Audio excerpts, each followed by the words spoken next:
Awesome. So now we are live. We'll wait for some people to jump in.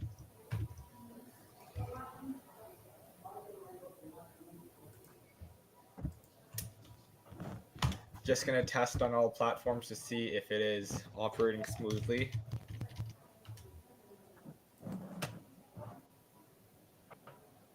Perfect. Yep. So we're live on LinkedIn. It looks like we're live on Facebook as well. We're live on YouTube.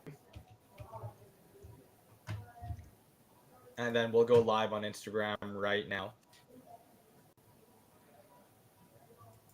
There you go. Go live. So Erwin, I'm just going to ask you to do a quick favor on your Instagram. If you still have it open, there should be a go live button. So just click on that and you'll be live on Instagram as well. Fabulous. Go live. Hey guys, thank you so much for joining. We're going to get started in just a minute here. Just making sure that we're live on all platforms. Good evening, everyone. All good? Oh, Joe Costanza. What's up, bro? Awesome. Okay, so I guess we're ready to rock and roll. Thank you guys so much for joining us in today's third installment of the Ask Me Anything series. If you guys are new to this series, basically what it is that we bring in an expert guest to answer any of your questions on a particular topic for the month. My name is Austin, and I am your host today, and we have our very special guest and subject matter expert about investing in the U.S. as a Canadian, Mr. Erwin Szeto. For those who don't know who Erwin is, he's a real estate investor, coach, mentor. He's the host of The Truth About Investing in Real Estate for Canadians, which is one of the top 100 business podcasts in the entire world. So very impressive stats on there. And he's recently shifted his focus into investing in the U.S. So Erwin, really appreciate you joining us here today. Happy to be here, Austin. Thank you for having me. Awesome, man. So guys, as you probably know how this works, feel free to drop any questions you have about investing in the States as a Canadian down in the chat, and we'll get to it. So I already see questions coming in, but we'll get started on something very simple to begin with, though. So obviously, we know that you're a Canadian investor, Erwin, Yes. and you recently have been selling off your portfolio to shift your focus in the States. Yes. Can you walk us through the thought logic behind that?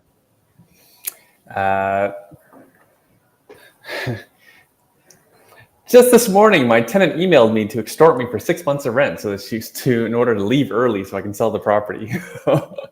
Where do I begin? Tenants have all the rights here in Ontario. We're vilified by our government, our media. The landlord-tenant board is completely broken. I have plenty of clients who've been owed a year of rent or more. I've had tenants vandalize my own properties, and the cops would do nothing. And then my own tax dollars paid for the legal aid to defend my tenant against me at tribunal. I had to pay that tenant $4,000 to leave too after he flooded my basement. So and then real estate, if I think all everyone on this knows, like, real estate investing doesn't make sense unless you can do financing. And then when a friend of mine, he's in Windsor, he was able to, Scott, Austin. Yeah. So he's rolled out U.S. mortgages to Canadians. So now that I can get a mortgage in the States for income property, I went down the rabbit hole. And yeah, I've always known the U.S. is better, especially the southern states where it's landlord friendly. So yeah, I just everything makes sense. Well, rights are in our favor. There's no rent control. 30, 60 days to get rid of a bad tenant. The Americans are investing billions and billions of dollars to build manufacturing plants and microchips in electric vehicle manufacturing. So it just makes complete sense. And everything's just way more affordable. I'll be buying houses in the States for under $300,000, right? Compared to, I was talking to Cody Ye today, who did a garden suite for $550 Canadian. So yeah, the numbers just make sense. The rates are in my favor. Cash flow is better. Cap rates are you can actually get 5 to 7 caps in the States on a single family home. So yeah, on single family, which is absolutely nuts. You can't even do that with multifamily properties here in Ontario nowadays. without a Yeah, lot of pain, a lot of pain to do it. for sure. So it seems like the straw that broke the camel's back, and I guess it is for a lot of people, is it seems like the tenant regulations. There's no control around that, right? So like anything that goes wrong, a lot of that money is really ultimately coming out of your pocket. Is there any reason, just out of curiosity, and again, we'll get to the questions, guys, so make sure to drop them there. Is there any reason why you didn't do like another province in Canada? I know Alberta is a very popular one where it's a little Hmm. bit more tenant friendly Hmm. versus just again like switching completely over to another country. The thing about so I'm already capped for mortgages. My last mortgage was a B mortgage with the home trust, so I'm paying through the nose, as you know, a B mortgage. Because even though my wife and I are well off, we have difficulty getting mortgages. Versus in the States, it'll be debt service ratio, commercial style mortgages. So I can have as many mortgages as I want as long as I have down payments, and I can find properties that cash flow that cover the mortgage, taxes, insurance. And because my plan is to build a portfolio of 10 to 20 properties in the States, I need scalable financing, right? Right. Right. And anyone who's in Canada that like you're trying to get your fifth or sixth mortgage, it's not easy. Right? Right. My wife's an accountant. I have an in-house CFO. So we're lucky to be able to get as much debt as we have, but going forward, it's just not feasible here. Yeah, so obviously the opportunity for growth is much more significant, even on the residential side of the States. I have a feeling we're going to get a lot of financing questions here. Again, like we're going to also have Scott, for those who don't know. What's Scott's last name again? Dillingham. Scott Dillingham from Lens City. Yes. He is a mortgage broker who deals with Canadians who are actually buying in the States. So he deals with financing on that end. Yeah. So question here that we got from Facebook. Can we leverage in the US easily if we're fully levered in Canada, specifically for multifamily? So I Yeah. assume that's sort of what you were mentioning before. Yeah. I've already talked to Scott about the properties I've looked at. Like I'm very leveraged here in Canada, but the Americans actually don't even look at our credit. From my understanding, the lenders will only look to see that, make sure I own my own home in Canada, because they don't want to finance residential, as in like people moving to the States. They don't want to finance their principal residence. They want to be making sure you own a home already, and they just want to make sure I pay my taxes. And that's the extent of the credit check on me. And then the rest of the focus will be, appraisal for the rent and the price of the property. And to close on a property, I have to have the money in a bank in the States, and it's that easy. It's that easy. Multifamily as well. It's multifamily is generally commercial mortgages, and also in the States, like their lenders are lining up to lend, versus that whole OSFI thing that was just announced this week. Like the national bank regulator is clamping down on even more mortgages. So, our regulator wants our banks to lend less, versus American lenders want more to lend more. So again, path of least resistance. It's really just a simple solution. Yeah, so why don't you walk me through sort of your journey so far on the financing end, right? Like what was some of the hiccups that you faced? Because I think that's a big fear for a lot of Canadians investing in the States. It's like, okay, we're going to have to buy cash, right? Which is sometimes it is recommended, but that's not the only solution. So could you walk Right. us through your journey about getting into your first rental in the States, or how that would look like for someone like me who has a portfolio in Canada and I want to buy a single family home in the US? So my own journey is I've sold 3 properties of my own. They close in May. So I'll be writing offers for properties in the States in May. Mhm. And for anyone who knows, my wife is an accountant, so I'll take the profits and I'll pay down my principal residence, and then I'll use HELOC to lend to my U.S. entity. So therefore, then the interest on the money I'm lending to my U.S. entity is now interest deductible. Sorry, is deductible against my income. So this is the old-fashioned Smith maneuver. We'll do the same with my whole life as well. The whole infinite banker concept, or be your own banker concept. So we're just using all the best practices on, minimizing our tax liability, right? And so then I'll open up bank accounts in the States wherever my lenders want it, and then I'll be writing offers in the States. And again, like Scott, for example, has like 30 lenders lined up already, ready to lend to Canadians for U.S. income properties. my friends that share the asset manager, they use their tech enabled. So the brokerage is down there. Like you just enter your deal into a broker page, and your deal is shopped to 100 lenders. And again, it's all debt service ratio. This is commercial style mortgages, which any sophisticated real estate investor in Canada, that's what you want. You want commercial style mortgages. So then the focus is on the property rather than ourselves. And I don't have to personally qualify for any of this. And it's debt service ratio, just to make it clear, for single family homes as well. I'm personally doing single family. This is how I'm getting started. I don't know if I'll do beyond that.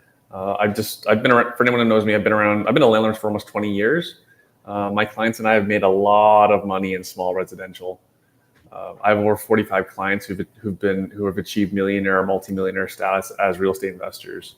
I made a little bit myself, and just keeping it boring and trying to keep this as low risk and passive as possible.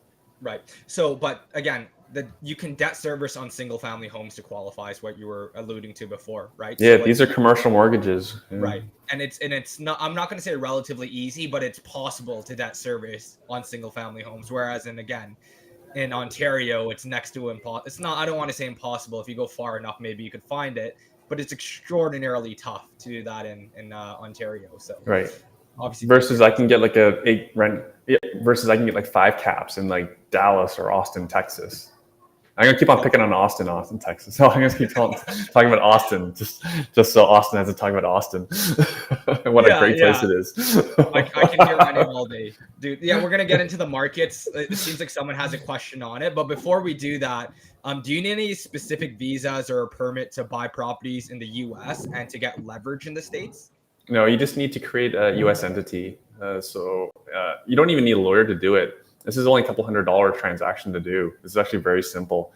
Keep in mind, the Americans, especially in the landlord-friendly states, they're very much open for business. It is not like Ontario or BC or Quebec at all. So it's actually very easy. Pretty much I don't know anyone who's been denied to create a U.S. entity which will own your U.S. properties. What's the easiest way to do so? Do you get a lawyer involved, or is it? I think it's a notary. I believe it's a step down from a lawyer. Whatever that, because I don't believe we have those here in Canada, but it's a step down from a lawyer. So your lawyer in Canada can't help you with this. You generally shouldn't get a lawyer for this in the States, because again, a level down will be able to do it for you for less money than a lawyer. Gotcha. And once you have that, you're pretty much good to go to start shopping for properties. Yeah, because you and I, we're not Americans. We're not allowed to own property. But the U.S. entity that we create, it will. You have to have that, because that's what's writing the offer, right? Okay. That's what's going to be your property. Your company is going to own the property that your income property, whatever property that is. And this process, is it relatively time consuming or pretty straightforward? If someone wanted to get started by, let's say, by the first week of April, is it easy enough to get set up? Probably pretty. To quote Scott Dillingham, who does this for a living, it's 10 times easier than getting a mortgage in Canada. Yeah. 10 times easier. Again, lenders are lining up to lend to non-residents, to Canadian investors. Mm-hmm. Perfect. So we're gonna switch the topic into markets now. So what markets are you buying in, or I guess like doing due diligence on, and what type of strategy are you looking for? Long-term BRRRR, small or large multifamilies? You can see the questions down there, right? Yeah, I can see them. Perfect. Yeah. So the first question, what markets are you buying? So so let's take a step back. Like what I'm looking, the way I invest is I look to see who has a future. I'm very greedy and I love to make money. The more money, the better. So if I'm going to make an investment, I want to make maximum money with as little risk as possible. So for example, what is the big story out of the States? The Americans are trying to reshore manufacturing. They're basically trying to double their manufacturing in the next 5 years, which was a big lesson coming out of COVID, was they realized too much of mission critical things were being made in China. Like for example, like 90% of our generic drugs were made in China. So during COVID, we lost access to a lot of that. Anyways, so back to the manufacturing story in the States. 2 of the big manufacturing investments that are going on in the States is microchip manufacturing and car manufacturing, specifically electric vehicle and batteries related. So if you just do a simple Google, I actually have a spreadsheet on all this, but I don't think I don't think you'd be able to see it here. But like for example, I'm going to Savannah, Georgia. Why Savannah, Georgia? Because Hyundai, the world's third largest auto manufacturing company, is building an electric vehicle plant just outside Savannah, Georgia. It is a $7.6 billion project, the largest project in the state of Georgia's history. It will create 8,500 jobs, plus another 6,000 jobs among their suppliers. So like I mentioned, I like to make maximum money for as little risk as possible. So I will likely be buying a house between Hyundai and Savannah, Georgia. Right? I'm looking to buy something under 300,000, and I'll rent it out long term. Right?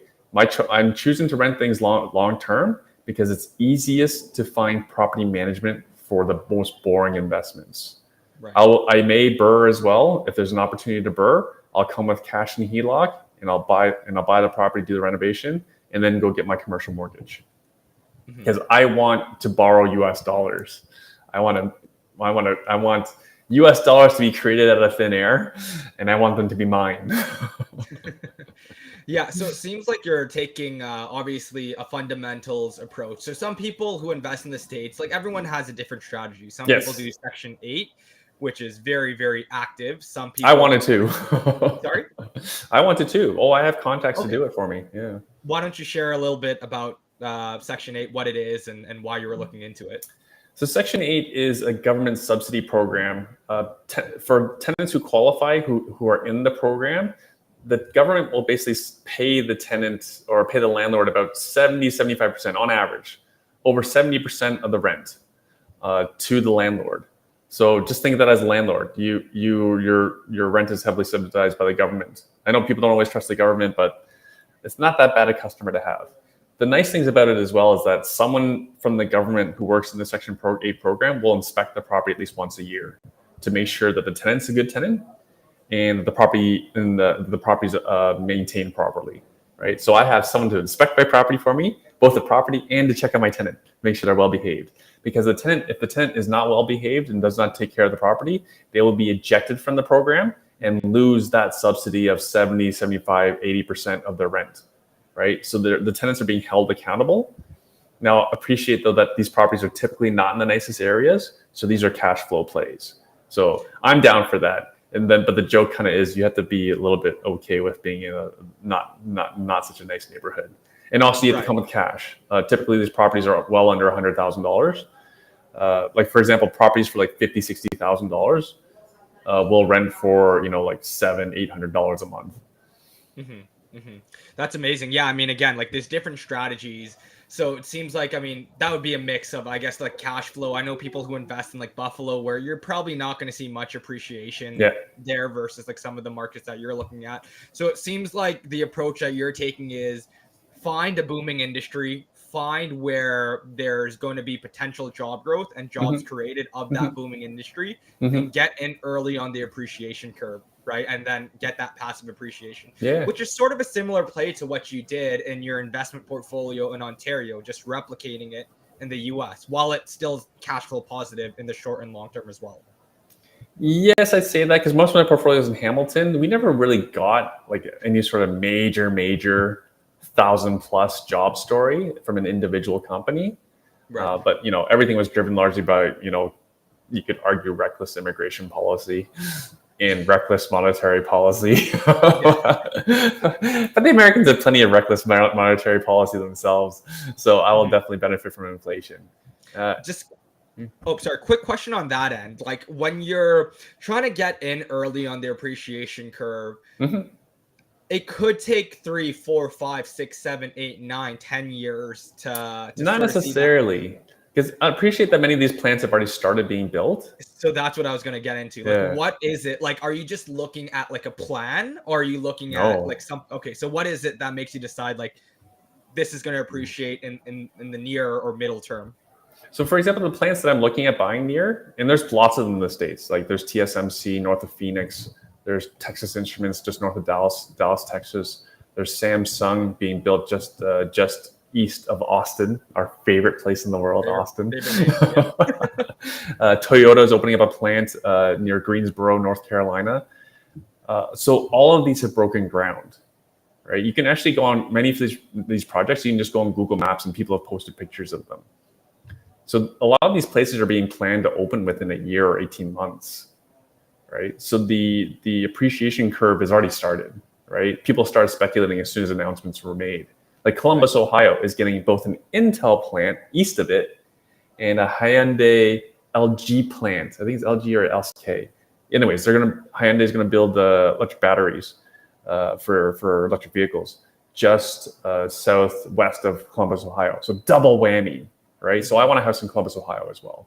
It's really just Cherry's trying to put the reins on me to not spend all of our money on houses.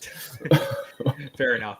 But okay, so it seems like shovels on the ground. You want to see that progress has been made, and then you yes, because projects get canceled. For example, the Rivian project outside of Atlanta got canceled.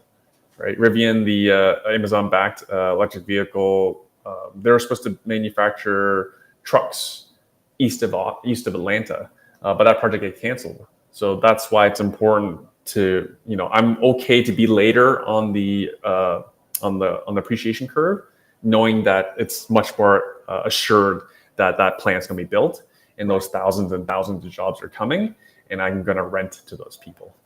Yeah, minimizing the risk of course. Minimizing the risk, and keep in mind these people make like, for example, the Hyundai plant in Savannah, Georgia.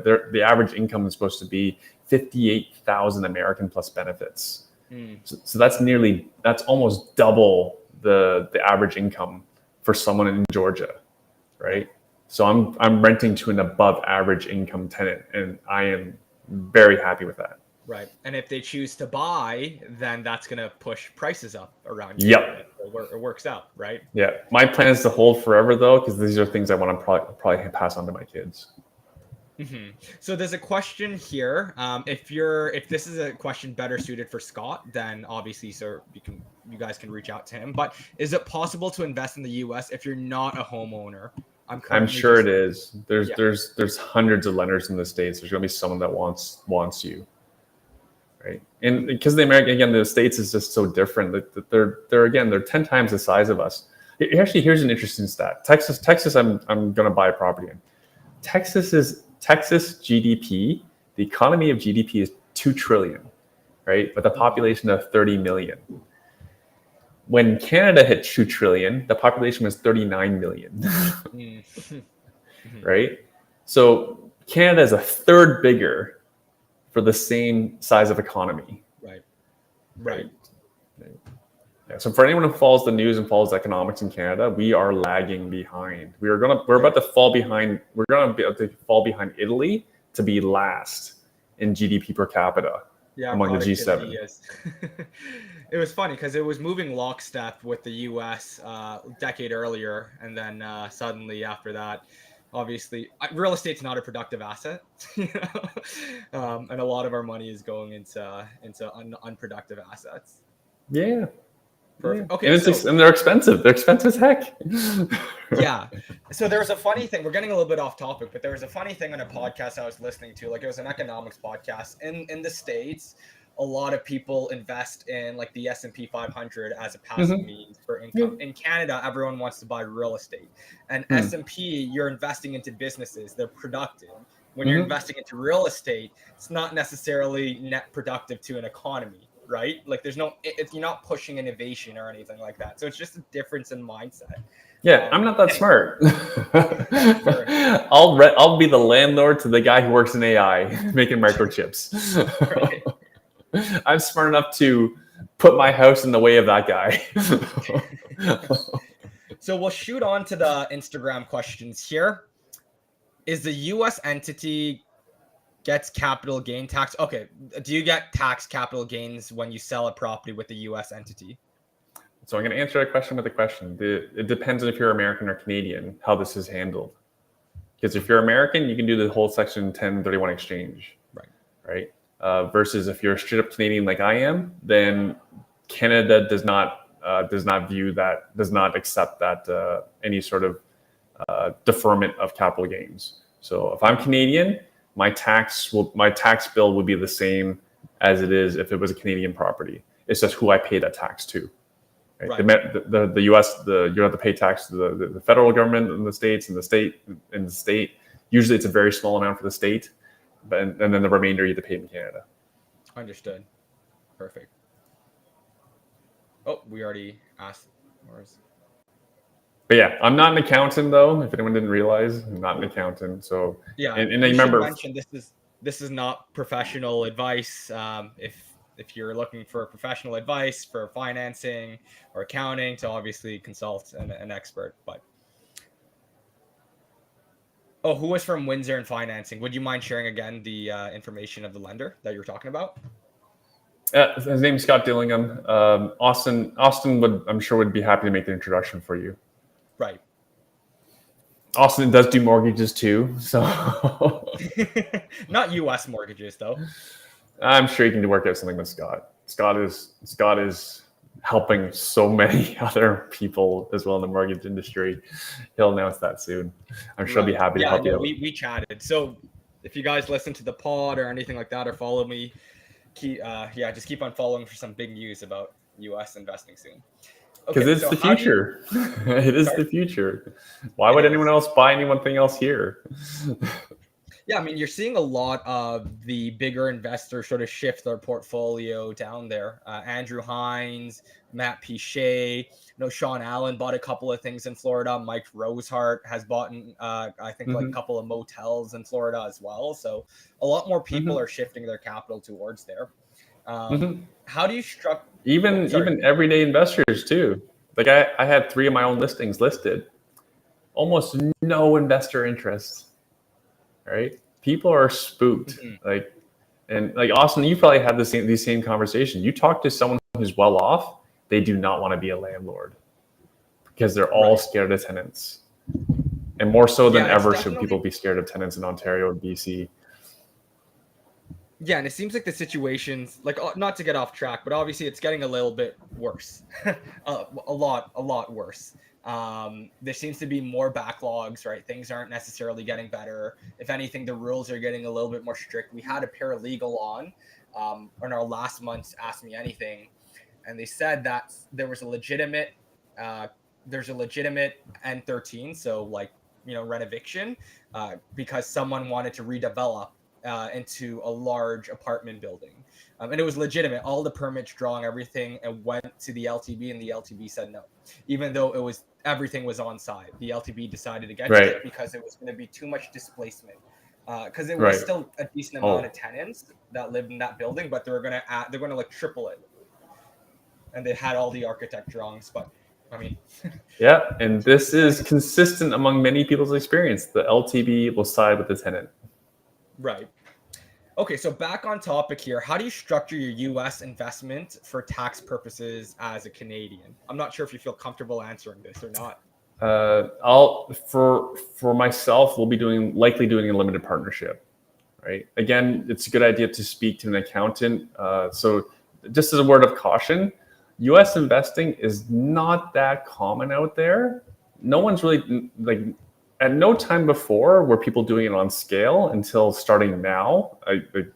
Mark this episode with Austin. You're going to be seeing this more and more people are going to the States. So again, it's hard to find accounting advice on this because not many investors are doing this. So there's not that much demand on accountants to know this stuff. So anyways, my wife is an absolute geek, so I love her for this. So we will be likely doing limited partnership, unlikely an LLC, but if that'd be something else that we may consider, but unlikely. So yeah, LP will likely be appropriate for probably 80% of investors. Again, it really depends on your goals.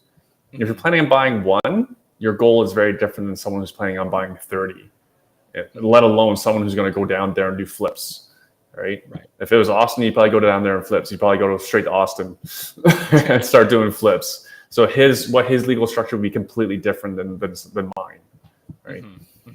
So would you walk us through the thought process for your legal structure, if you don't mind sharing? Like, what was it that made you decide? It's largely around where you're going to keep the money. Right. And also there's costs involved. Like, for example, if you're only going to buy one, you may not want to do anything, right? Why would you create an entity? Why would you have an annual accounting fee? An annual corporate filing tax, right? So it's really, we're choosing the middle of the road option. Versus LLC is much more common among the much more advanced in high net worth folks. Right. Okay. Perfect. And again, to your point, for your specific situation, Rosie. Yeah, that's Rosehart. Don't do it. He doesn't want competition down there. I'm not going to Florida. I'm a passive investor, so like I could never. I already have enough stress in my life, so the idea of having my hundreds of thousands of dollars in the way of a hurricane does not do it for me. Question here is a lot of tax questions actually. How is rental income taxed if you are Canadian with a US property? Again, almost everything that you would do accounting wise in the States, you do here in Canada as well. So like Austin's, I'm sure, is well versed on all the different ways that you would have deductions against your income here. Like depreciation deducted against your income. My favorite is like, I need a shop vac to be a landlord, but I keep it in my garage, right? But yeah, it's really no different again. And also income, like for example, a lot of investors will be lending their money, Canadian money, to their US entities as well. So when I bring some of that money back, it'll be repayment of shareholder loan rather than income necessarily. But again, go talk to your accountant. My wife's been doing webinars on this subject as well. Austin, you might want to have her on. Yeah, especially when I get this many tax questions. Yeah, I mean, it seems like there's a lot of financing and tax questions, which obviously we would have anticipated. So, yeah, I mean, maybe if you guys are interested, I guess. Yeah, folks should be asking about the investment, right? Ask me about the investment, like the accounting. To me, the accounting and financing and like that's and the legal entity and ownership stuff. That's the easy stuff. What's the due diligence done on opening a U.S. entity? Almost none. That's simple. Just again, folks, like understand there's lots of people who are investing already. Again, people have been doing it quietly. I'm the one, that's going to be shouting about this on the megaphone because I jokingly say to my friends, like I jokingly say to Scott, every time we save a landlord from an Ontario tenant, we've done our job, right?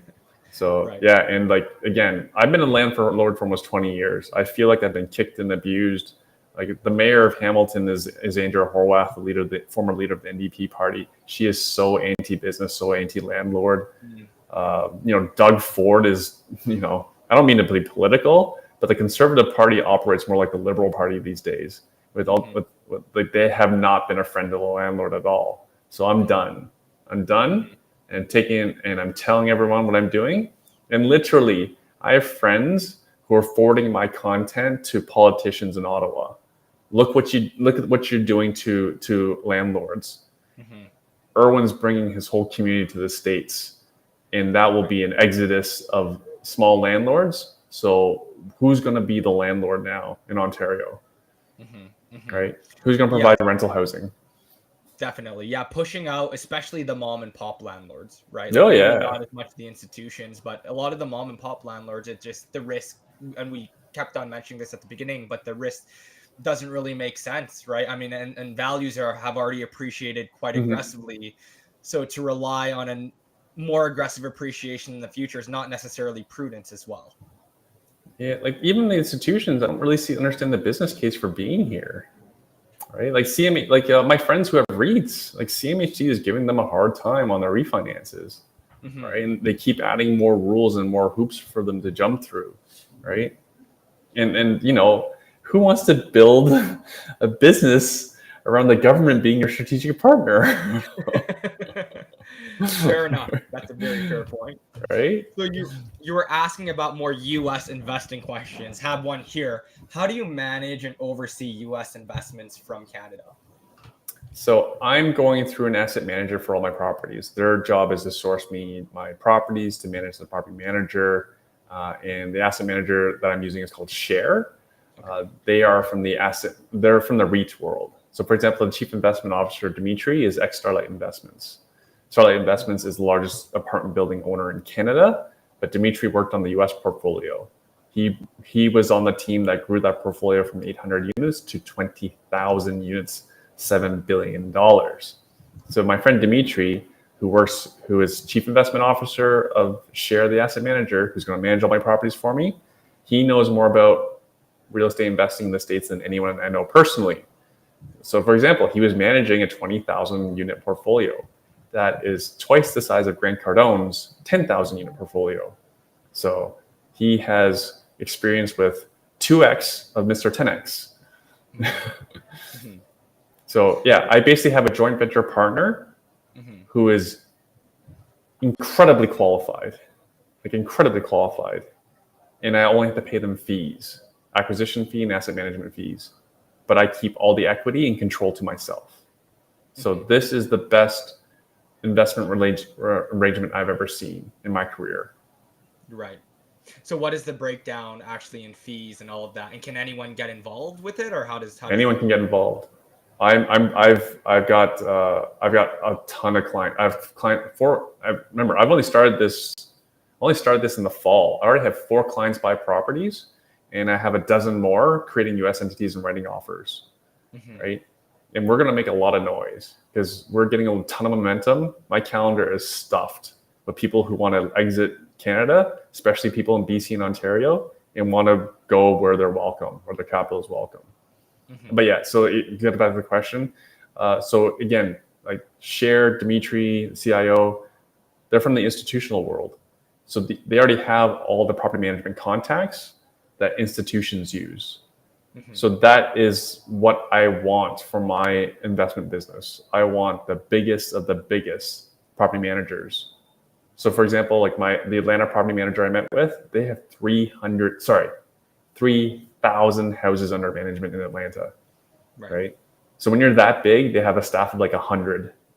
So they have people on staff, lawyers, accountants, whatever, fence people, plumbers, handy people, cement person, right?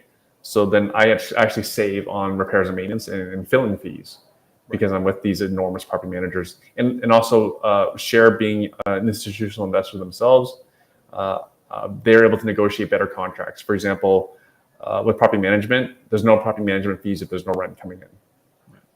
Yeah. So I mean, obviously, you benefit from the economies of scale. So what's going to cost you in the management fees, or like the asset management fees, is you're going to make up for it on the savings of repairs, on the savings of property management, et cetera, et cetera. You're going to be saving more on those ends than maybe the cost of what you're going to be paying out of pocket, and it's going to be more passive ultimately. But that being said, like if you wanted to implement, let's say that someone wants to do something on their own and sort of figure it out from there, what would be sort of your steps if you wanted to do this solo and like kind of build your own power team? How would you do so in a country that, I mean, you're not in? Would you recommend someone actually go down and network? Oh, absolutely.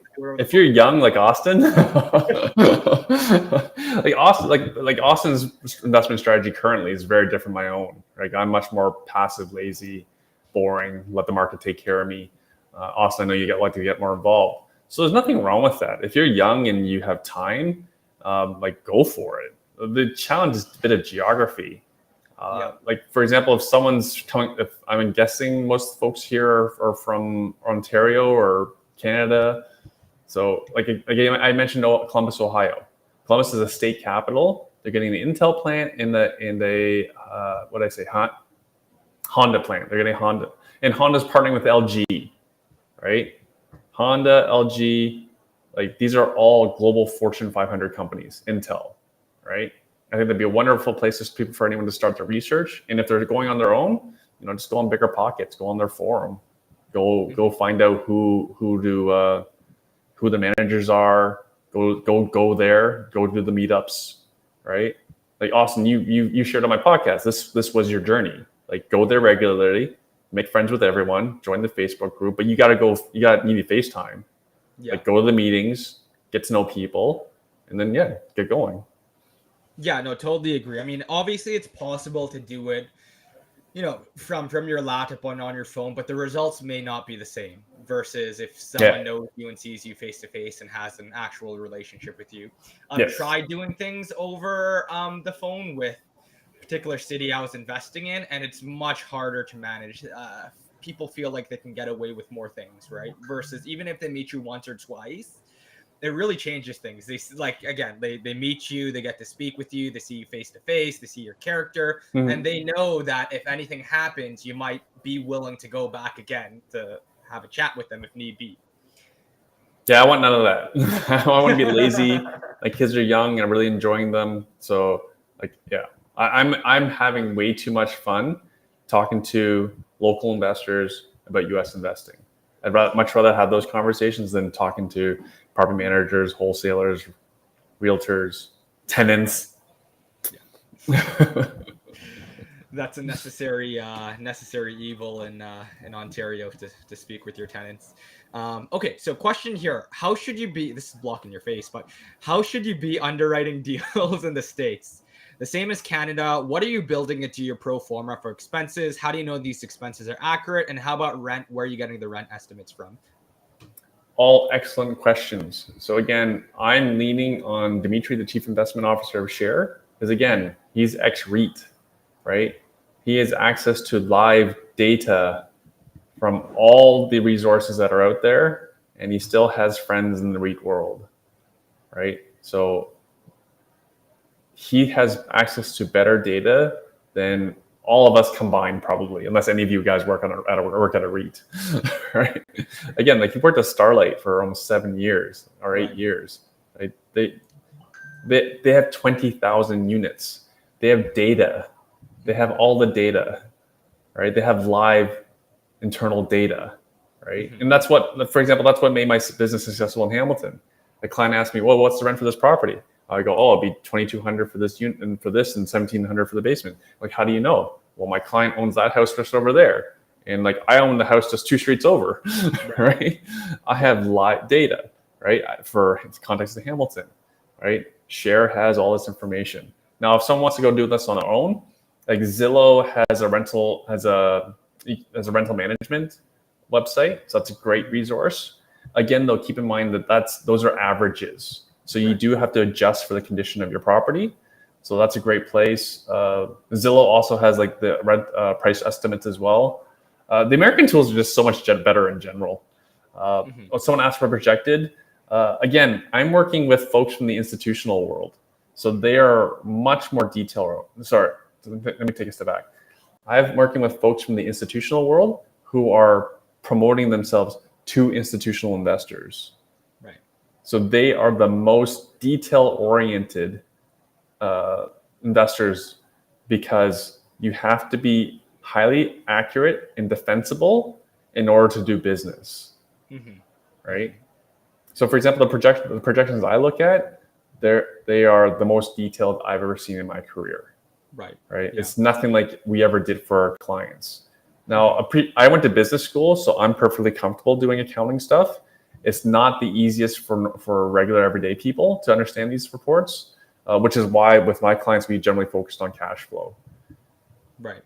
Is there anything? So you mentioned that it's obviously much more detailed. Is there anything that stands out when you look at the reports? Like, wow, I should include that in my pro forma for my clients in Ontario, for example. Like, is there anything where it's like, oh, this is no? Not really. I think here's the tough one for an Ontario investor or BC investor or Quebec investor. Like, what is your bad? How much do you forecast for bad debt? Right. And Right? explain bad debt for those who don't know what it is, because most people, including myself, to be quite frank, I'm ashamed to say, don't underwrite for bad debt. So Right. why don't you explain that? So, we like for single family homes, we always factored between 4 and 8% for vacancy law for vacancy. Like you expect to be vacant 1 month a year. That's how we do our pro formas, for example. We expect to be vacant 1 month of the year, just in between tenants, right? But then there's bad debt, as in the tenant doesn't pay you, or I don't even know. Like I'm doing some cash for keys. I'm not even sure what I'm filing that under for expenses. So cash for keys, bad debt, all those sorts of things, as in the tenant's not paying you, right? As in non-payment of rent, right? Right. how much do you factor in? So I don't have an answer for that. Yeah. And whatever you factor in, it's never going to be accurate, right? If you have No, one it's bad not. tenant, realistically speaking, that could be an entire year of rental income It gone could to, be. And for yes, many people, that's devastating. exactly. Yeah. No, that's a very fair point there. Um, So question here, what are the key risks in investing in the US market from a Canadian perspective? And how do you potentially mitigate these risks? So obviously we know that Ontario has a lot of risks around the tenant side. Um, does the US have any sort of like, I guess, do they have any unique risks that are not, that you don't typically see in Canadian real estate, or is it pretty much all the same? Uh, the Americans, in my observation, the markets I look at, their vacancy rates are higher. Okay. So like true vacancy in like any market that myself or Austin looks at in Ontario is typically around 1% or under, right? For underwriting in the States, even though we're looking at like top tier cities like Dallas or Atlanta or Austin, yeah, like I keep throwing in Austin, or Columbus, it's more like 5%, and also they're way more seasonal. In my experience, especially in like Hamilton, for example, rentals are not that seasonal. That we have pretty steady demand throughout the year. Versus we're finding right now, at least in the States, like winter is quite slow right now for rental, Mhm. and so then it's just you just like I've been around for many markets, so I'm used to it. If it's a slow market, you need to get ahead of it. You need to adjust your rent quickly, Right. right? Like I'm cheap. And Canadians are generally known as being thrifty. I'm Chinese too, so I'm extra. Is if you want to sell, you have to be the best deal. So when you're doing your underwriting, when you're like, for example, now if I'm underwriting my rent, I look at my comparables, and I need to be the lowest to make sure that I rent first. Right. Right. And that's the nice thing about the States, because I know people here, they're all concerned about, I don't want to rent for low because I'm locked in because of rent control. Well, not the same in the States. There's no rent control. I can raise my rents later as the market improves. Right. And if I bought That's a very smart, the the market will improve. Yeah, that's a very good point. I guess here in Ontario, like I just have a couple of vacancies myself. The struggle that I sort of go through is figuring out, I mean, one, you don't want to rent it too low because to your point, there's only so much you can You're increase it locked every in. year. Yeah. But also, two, is if I keep my rent at market rent and I'm getting a lot of applications that are subpar, Mm-hmm. how much am I willing to spend in vacancy costs before I'm like, let me just take something Right. 50, 60, 70, Right. $100 cheaper, right? So Mm-hmm. there's that constant battle. But again, in the States, it doesn't seem as much of an issue. Yeah. Yeah, you could take a little bit of a haircut and it might cost you for 1 year or whatever Mm-hmm. that duration is, but you Mm-hmm. know how much it's going to cost you. In Ontario, there's so much uncertainty. If I leave my price at this, it could be 5 months of vacancy, 4 months of vacancy. Like Mm-hmm. there's no guarantee with anything Mm-hmm. there. I'd actually like to talk more to that last question. There's some Right. hidden risks that we're not even familiar with until you actually do some diligence. Like I didn't even know this. Like for anyone who's done a home inspection, for example, or done a roof before, your roof shingles are rated for 30 years. But you look at your home inspection, and it'll always say like expect 15 or 25% less than 30 years.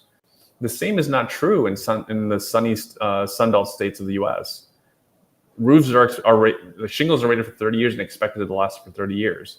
Mhm. The cold is actually really bad for your house. It's bad for your roof, your brick, your siding, your doors, your windows.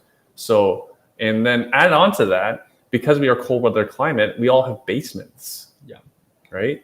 And basements will all eventually fail, right? Versus in the States where I'm investing, there's no basement. There's no basement to finish. There's no basement to flood. There's less risk in terms of building construction. Mhm. And Yeah, also, no. I'm buying less old because I don't need Uh-huh. to buy a 1950s duplex anymore, right? I can buy a lot newer property because I don't need a basement to suite in order to make the numbers work. That makes a lot of sense. So I mean, like when you're underwriting, your maintenance and repairs are gonna, and your capex is gonna be a lot less than it A would be lot in less, Canada. A lot less. right? But you can underwrite the same. Like in Canada, most people do 4 to 5% on capex and like 3 to 5% on repairs. You can underwrite the same in the US, be cash flow positive, and be a little bit more certain that those numbers are actually going to be realistic. Versus again in Canada, the life expectancy of these things, as you mentioned, could be 20-25% less. Yeah. Very And then good some of these properties in the southern states don't even have furnaces. So right. you have one less appliance to pay for. Yeah. So question here, what is foreign exchange risk and how does it impact cross-country investing? Excellent question. I don't have a crystal ball, so I can't tell you where the dollar is going or where anything is going. I'm just making educated bets. I personally like to gamble. So again, I like to do things only if it's all in my favor.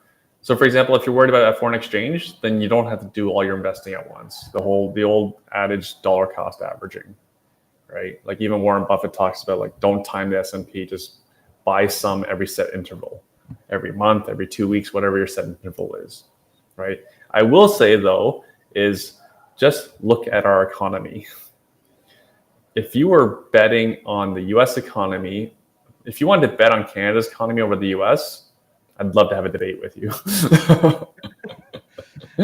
We were just talking earlier how Canada is about to fall behind Italy in terms of GDP per capita, right? There's actually a term for the least productive countries in Europe, and we are falling behind one of them, right? We should actually even fall out of the G7, right? We are not productive. Other than Spotify, what was the last Fortune 500 company to come out of Canada, right? Versus, how many household names can you all name? Right? Yeah, after Shopify, what other Fortune 500 companies come out of Canada? Yeah. Right. If anyone has an answer to that, I'd love to hear it. Yeah. Research in motion, right? Versus the Americans are pumping them out. And just look who's getting all the investment. Like, just look who's getting all the investment. Right. Who's got major job announcements in Canada? Right. We have two. We have Stellantis and the Volkswagen battery. Yeah. Right. Everything else is going to the States or Mexico. Right. Everyone on this call, you're likely all talented people. I bet you any money you're all thinking about moving to the States. Right. And how are not all talented people in Canada thinking the same thing?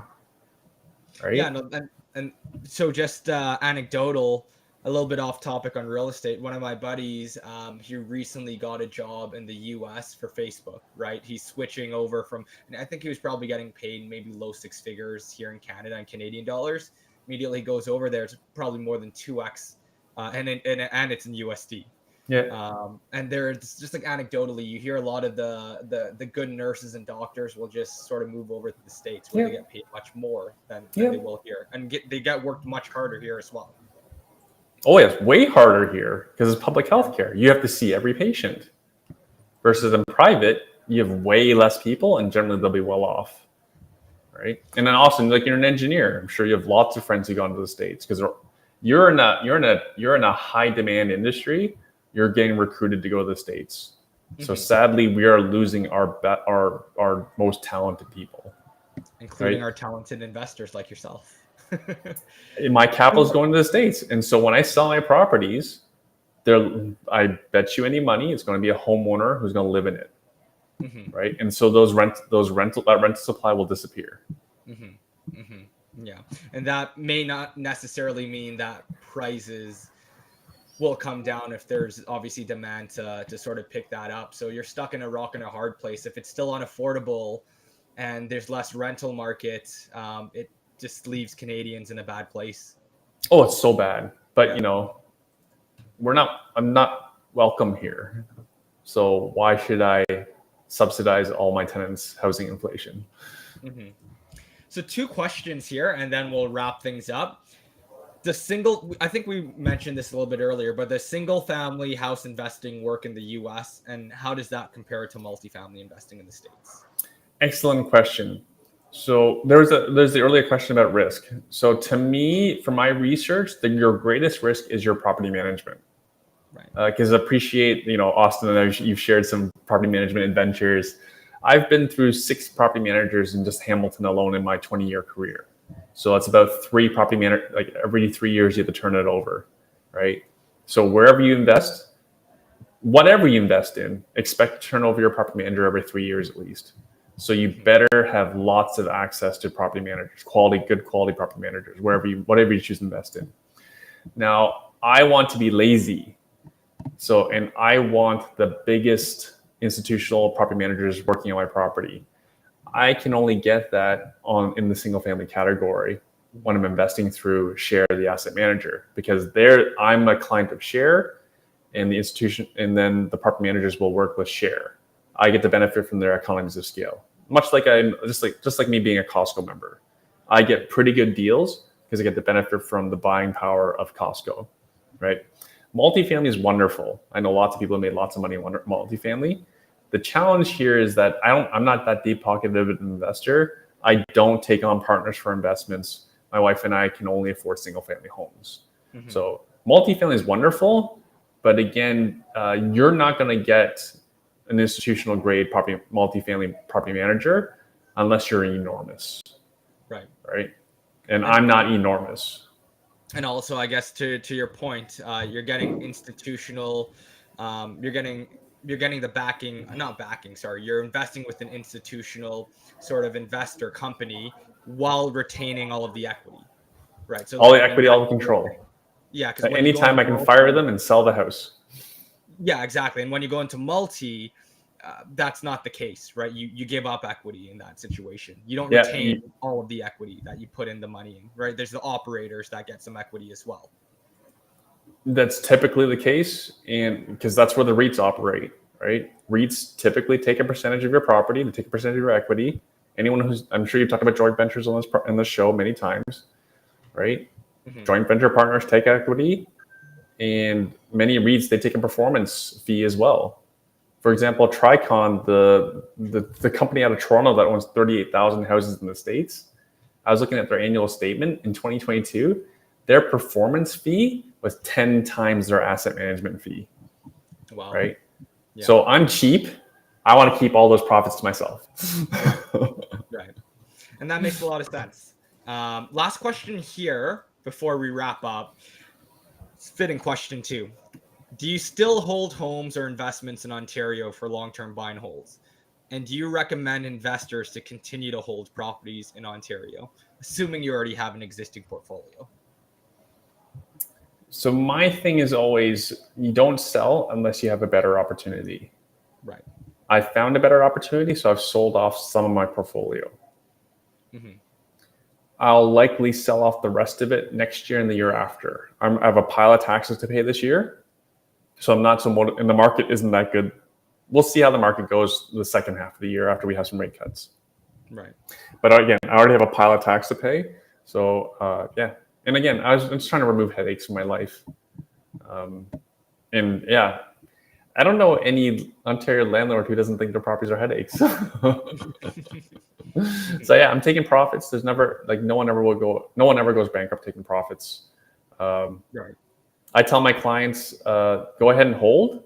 If you do buy anything else, I think everyone's baseline property, you need to look at the states, mm-hmm. and then compare everything else against that. And like I said, I cannot wait to disrupt this market. I cannot see why anyone else ever buy a pre-construction condo as an investment ever again when they look at these deals that I'm doing in the States. Mm-hmm. Mm-hmm. Yeah, wise words. No one ever loses money by taking profits, except if that is in the form of a refinance. Then that's a little bit different. Yes, but no one is giving me refinances. Yeah, fair enough. Right? People know, I've been at this for a long time. I have significant net worth, but yeah, it ain't easy to scale a portfolio financing wise here. Mm-hmm. So really appreciate you jumping on, Erwin, for today's Ask Me Anything session. I got a lot of value from it. I'm sure the audience got a lot of value from it as well. There's going to be a replay. So for those who had to jump off, you can catch the replay as well.